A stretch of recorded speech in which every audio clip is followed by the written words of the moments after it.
After receiving her cancer diagnosis, Amelia Foster, 67, sat in silence at her kitchen table in coastal Savannah, Georgia, watching the evening sun cast long, golden streaks across the wooden floor. For 3 days, the medical report sat unopened on the coffee table, its presence as loud as thunder, yet ignored by everyone who passed it. Her husband Henry, once the esteemed director of a local historical museum, buried himself in crossword puzzles and jazz records. Her son Mason and daughter-in-law Grace came by daily with the kids, filling the house with noise, but never once looked her in the eyes long enough to see the sadness brimming beneath the surface. Amelia had spent her entire adult life nurturing others. She gave up her dream of becoming an artist when she married Henry, trading oil paints and open studios for casseroles and clean laundry. Now her once strong body ached under the weight of secrets and sickness. But it wasn't the cancer that scared her most. It was the realization that in this home she had built with so much love, she had become invisible.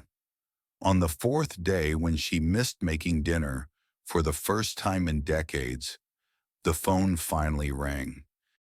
It was 5:30 p.m. when Amelia Foster stepped out of the oncology wing of St. Jude's Hospital, holding a small paper bag of prescriptions in one hand and her medical file clutched tightly in the other. The wind swept through downtown Savannah, brushing strands of silver hair across her face as she juggled the groceries she had foolishly insisted on picking up herself. The city bus pulled up, its doors hissing open with a mechanical sigh. She barely managed to squeeze inside. That's when her phone buzzed, nonstop. A young woman beside her offered to hold her groceries as Amelia fumbled for her phone, her fingers stiff and slow from the cold. The moment she answered, her daughter-in-law's shrill voice filled her ear. "Amelia, why haven't you picked up Eli from school yet? His teacher just called. He's the only kid left in the classroom, and he's crying." Panic surged through Amelia's chest. "I told Mason this morning. He said he'd get him. I had a doctor's appointment." Grace cut her off. "Well, Mason's in meetings and I have dinner plans. Why can't you just help for once without all this drama?" Amelia opened her mouth to explain further, but the line went dead.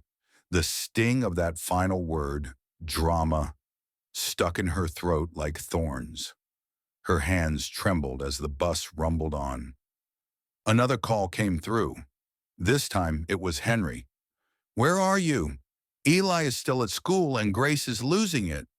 I just got home and there's no dinner. What on earth is going on with you lately?" His voice was calm but cutting, laced with that quiet disappointment only he could deliver. Amelia's chest ached. She could barely speak. "That boy has a mother and a father. Maybe it's time they start acting like it." Silence on the other end, then disbelief. "What kind of talk is that? You're his grandmother." "And I'm also sick," she whispered, though he didn't hear. He was already hanging up. No one had asked why she missed dinner. No one asked if she was okay. But now that she skipped just one day of being the perfect grandmother, wife and homemaker, she had become the villain in their story. As the bus passed two more stops, Amelia didn't even notice. Her heart was pounding, but not from panic, from awakening. Maybe, just maybe, it was time to stop being the quiet helper in everyone else's life story and start writing her own. By the time Amelia Foster got off the bus, the sun had disappeared beneath the horizon. She hadn't meant to ride that far, but something in her refused to go home. Her grocery bag, so carefully packed, now lay forgotten in a trash bin near the stop. She wandered the unfamiliar streets of Savannah's historic district, her feet moving on instinct, her chest still heavy from the earlier calls. Her phone buzzed again. "Amelia," came Grace's impatient voice. "Eli's screaming, Mason's almost home, and there's nothing to eat. Are we all just supposed to sit here and starve?" She didn't answer. Another call came. This time, Anna, her daughter. "Seriously, Mom, you're being so unreliable lately. I'm hungry, Eli's hungry, and Olivia wants your spaghetti again. We're all waiting. Hurry up." The ache behind Amelia's ribs sharpened. She remembered how Anna and Mason bought homes just blocks away to stay close. They claimed it was love. But it wasn't love that made them show up every evening expecting hot meals. It was habit, convenience. She replied calmly, "You can all eat without me tonight. I won't be home." And with that, she powered off her phone. The silence was immediate and soothing. No more buzzing demands, no more guilt-laced expectations. Just the low hum of the city and her own heartbeat, steady but tired. A few blocks later, Amelia spotted a quiet restaurant tucked between boutiques. She had passed it dozens of times over the years but had never gone inside. It was the kind of place Henry called pretentious, save for anniversaries or important guests. Never her. But tonight she walked in. The maitre d' raised an eyebrow but offered a polite smile. "Table for one?" She nodded. For the first time in decades, Amelia sat down to eat a meal she didn't cook herself. A glass of wine, a bowl of soup, a perfectly plated salmon fillet. She tasted every bite, not because it was expensive or praised, but because it was hers, her choice. The world outside the window moved on. Cars, conversations, laughter. But inside, something shifted. She wasn't invisible here. She was a woman, a person, someone who could simply exist without serving, cooking, pleasing, or apologizing. When she stepped back outside into the cool night air, her body felt lighter. Not because the cancer was gone, it wasn't, but because she had made a decision. This wasn't just rebellion. It was the beginning of freedom. Amelia Foster returned home well past 10 p.m., her body sore but her mind startlingly clear. The moment she opened the door, a wave of greasy food smells hit her like a slap. Takeout containers littered the kitchen, empty soda cans rolled under the dining table, and the television blared from the living room. Grace and Anna lounged on the couch, scrolling through their phones, chicken wings in hand. Eli and Olivia were sprawled on the carpet nearby, glued to their tablets, greasy fingers tapping away at games. Not one person looked up, not even when Amelia removed her coat or changed into her slippers. Only when she walked past them did Grace finally mutter, "There you are. Hope you didn't forget the kids are sleeping over. You should get them bathed and tucked in." Amelia paused mid-step. Before she could answer, Vivian appeared from the master bedroom in a silky robe, her hair tousled, cheeks flushed with warmth. Her voice carried a soft, rehearsed smile. "Oh, Amelia, we were just about to call you. I wasn't feeling well, so Henry let me lie down in your room for a bit. Hope that's okay?" Her room, her bed, her home. Something inside Amelia snapped. Not in rage, but in clarity. For years she had convinced herself she was chosen, that Henry had picked her over Vivian, the ethereal former ballerina turned real estate heiress. But maybe, just maybe, she'd been the fallback all along. Henry emerged from the patio, laughing with Mason and his son-in-law, a beer still in hand, despite his fragile stomach, which Amelia had nursed for decades. The sight of Vivian beside him, comfortable, radiant, adored, brought an unexpected calm, because suddenly it all made sense. She wasn't just overlooked, she was replaceable, and they weren't hiding it anymore. Anna followed Amelia down the hall, clutching her arm. "Mom, don't be dramatic. Vivian's just helping out. And what's with you lately? Skipping dinner, ignoring calls, sulking? You're being really harsh." Amelia stopped walking. Her voice didn't rise, but it cut like glass. "I'm not sulking. I'm done. From now on, you'll all manage on your own. I'm no one's maid, no one's nanny, and certainly not your fallback." Back in the living room, everyone fell silent. Henry's expression stiffened. "Is this about Vivian?" Amelia smiled, small, tired, free. "Number. This is about me, about finally choosing myself." And in that moment, for the first time in over 4 decades, Amelia saw her life clearly and chose to leave the cage she had spent a lifetime keeping spotless. Amelia Foster didn't pack much, just a few clothes, her documents, the bottle of pills from the hospital, and a worn-out sketchbook she hadn't opened in decades. By sunrise, she was gone. No note, no goodbye. She simply wheeled her suitcase out of the home where she had vanished piece by piece over 40 years. At the airport, standing in front of the blinking flight schedule, Amelia didn't hesitate. She pointed to a place she had always dreamed of: Portland, Oregon, lush gardens, misty air, and quiet. No one would follow her there. She messaged her family a single line: "I'm going on a trip. Don't call," then turned her phone off. On the plane, seated by the window, she finally breathed. Not because she was escaping, but because for the first time she had chosen herself. When she arrived, the air was damp and fragrant with pine. The city felt peaceful, even at dawn. She took a cab to a small resort tucked near Washington Park, checked into a room with a view of trees, and unpacked with surprising ease. Her first stop? The famed Portland Japanese Garden. It was there, wandering among bonsai trees and waterfalls, that Amelia met Grace Lynn, a hospital intern on her morning walk. Their paths crossed by accident.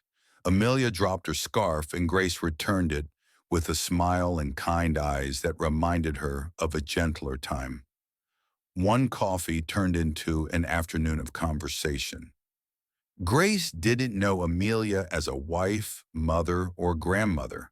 She only saw a woman fighting quietly, trying to reclaim pieces of herself. That night, Grace taught Amelia how to use travel apps, order room service, and book guided tours. She listened without interruption, and when Amelia told her about her forgotten love for painting, Grace said only one thing: then start again. Over the next few days, Amelia lived like she never had before. She toured rose gardens, ate dessert first, wrote postcards she didn't send. She even bought a new sketch pad, pencils, and a small set of travel watercolors. In the soft solitude of the Pacific Northwest, Amelia began to remember who she used to be. She wasn't just healing from cancer. She was reviving from decades of emotional starvation. On the final night of her trip, she stood on her balcony, wind in her hair, staring out at a sky full of stars. And for the first time in a long, long time, she felt whole. Amelia Foster returned from Portland not as the same woman who had left quietly in the middle of the night, but as someone completely transformed. She no longer walked with her shoulders hunched or eyes downcast.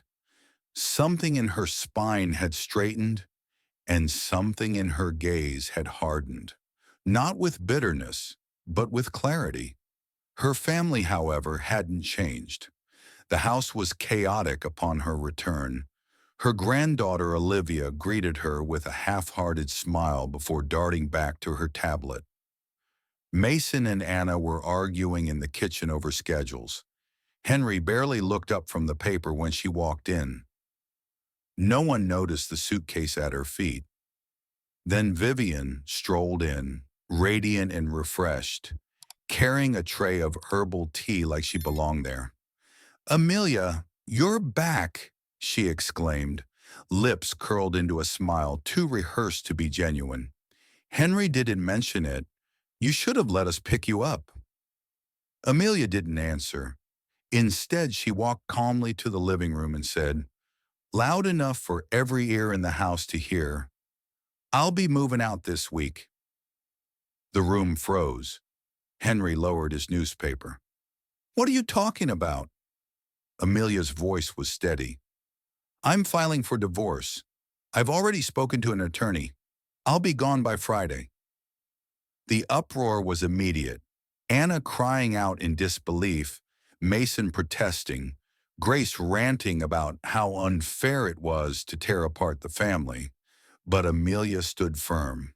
For the first time in her life, she wasn't asking for permission to choose herself. She had already rented a cozy one-bedroom apartment near the hospital. She used money from 2 rental properties her parents had left her, assets she had quietly held in her own name for decades. Everyone had assumed those would one day go to the children. Not anymore. On moving day, she brought only what mattered: clothes, art supplies, a coffee maker, and the framed photo of her as a college art student, standing proudly beside her first painting. The rest she left behind, including the roles she'd been forced to play for far too long. The next few weeks were slow but peaceful. She picked up her paintbrush again. Her strokes were shaky at first, but day by day they improved. She painted sunrises, garden gates, and the Oregon hills from memory. Her hands ached less. Her heart did too. One evening, as the sun dipped low outside her new balcony, Amelia looked at a finished canvas and smiled. She hadn't just escaped. She had reclaimed herself. Months passed quietly, and for Amelia Foster, life finally moved at her pace, not dictated by anyone else's needs, expectations, or moods. Mornings began with chamomile tea on her balcony. Afternoons were spent at the easel, and evenings often included a walk in the neighborhood park or phone calls with Grace Lynn, the kind-hearted intern who had now become something more, her goddaughter. Amelia's paintings, once a private comfort, began to draw attention. Encouraged by Grace, she created a modest online gallery under the pseudonym Ink and Grace, a tribute to her second chance and the woman who helped her find it. She never showed her face, only her hands in motion, her brushstrokes, and the quiet stories she painted. But slowly, followers grew. One day, an art blogger discovered her work, and within weeks, Ink and Grace went viral among women over 50 who found themselves reflected in the emotions Amelia captured on canvas. Loneliness, resilience, rebirth. Suddenly, Amelia was no longer invisible. She was an artist. She was seen. On her 67th birthday, she hosted her first solo exhibition in downtown Savannah. Her old professor, Diane, now in her 80s, flew in to attend. As the two embraced under soft gallery lights, Diane whispered, "You finally gave your gift back to the world." Amelia smiled through tears. And just like that, every silent dinner, every ignored feeling, every moment she had swallowed to keep peace, it all faded behind her. That night, as she stood among strangers praising her work, she saw a familiar face at the edge of the crowd. Henry, thinner, grayer, a shadow of the man who once dismissed her into silence. He said nothing, just stared at one particular piece. A painting of a woman walking down a misty coastal trail alone, suitcase in hand, wind in her hair. When their eyes finally met, he gave a small, resigned nod. Amelia nodded back, but she didn't go to him, not because she was bitter, but because she no longer needed anything from him. Not his approval, not his regret, and certainly not his love. As the night ended, Grace walked over, looping her arm gently through Amelia's. "Ready to go home?" Amelia looked around one last time at the guests, the paintings, the woman in the mirror she barely recognized anymore. Yes, she said softly, let's go home. But this time, home didn't mean a place. It meant freedom. It meant herself. Amelia Foster's story reminds us that it is never too late to start over. Not at 40, not at 60, not even at 67. For decades, she gave every piece of herself to the roles of wife, mother, and grandmother until she became invisible even to the people who claimed to love her. But the greatest tragedy wasn't the cancer diagnosis. It was realizing how little her life had ever truly belonged to her. And yet from that moment of painful clarity came the most beautiful transformation. She stepped away from the people who only saw her as useful and toward a life filled with purpose, color, and authenticity. She didn't reclaim the past. She redefined the future. In doing so, she taught us this. If love must be earned through sacrifice, then it was never love to begin with. The people who see your worth will never ask you to shrink. If you're reading this and feel like your life no longer feels like your own, take Amelia's courage to heart. Start with something small. Set a boundary, take a solo walk, revive a hobby, or even book a short trip. Don't wait for permission. Don't wait for a crisis. You do not have to lose everything to find yourself. But if you already have, that's okay too. Reclaiming your identity isn't selfish. It's survival. You are not too old. You are not too late. You are still becoming. Thank you for watching. If you enjoyed this, please like and share with your friends. Your support keeps these stories alive.